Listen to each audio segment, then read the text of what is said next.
So while I really enjoy having a foot in my mouth at 4 a.m. in the morning, it makes it very tough to make it here for a 7 a.m. meeting.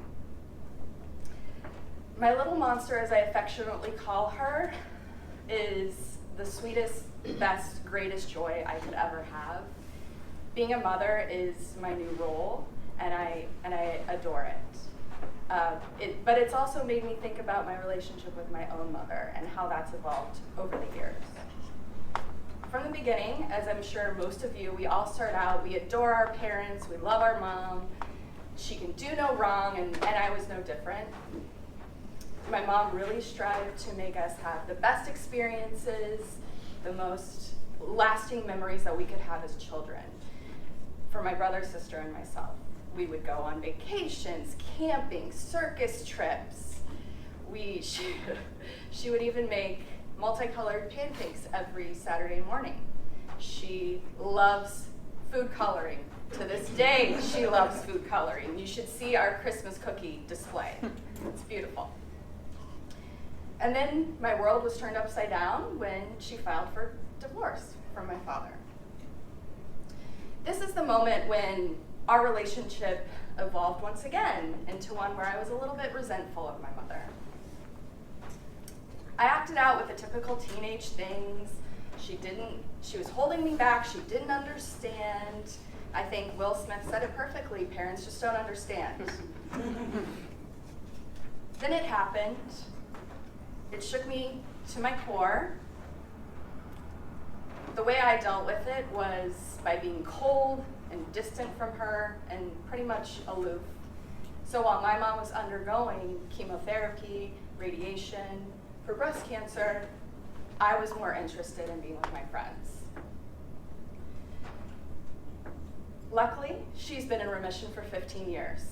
And we've had many conversations about that time, and she understands. And looking back now, the way I dealt with it, it was my coping mechanism. I could not fathom what could actually happen, and that's how I dealt with it. Luckily, I grew up. My relationship evolved once again into one where I see her as a friend now. I adore her and appreciate her immensely. This started, graduating from high school, going into college. You need your mom, and she was there for me. She was there when I was homesick, when I broke up with my husband for the millionth time. We weren't married at that time, still dating. She saw me through my first adult job. She saw me through my marriage, and she was there holding my hand when I gave birth to my daughter. As my mom says, I may have the book smarts, and I have a successful career, but she really has me beat in all the things that actually matter: patience, kindness, forgiveness, and resilience. I hope that someday my daughter sees me as I see my mom, because if that happens, then I've truly succeeded. So I want to read you guys a quote. When I stopped seeing my mother with the eyes of a child, I saw the woman who helped me give birth to myself. I think that really epitomizes the relationship that I now have with my mom. So I know everyone is not as lucky as I am, but I hope all of you have some sort of mom.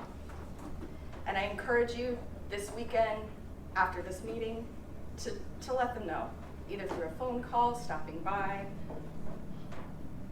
And maybe you don't want to get too deep into it, but maybe just tell them thanks, because sometimes that's enough.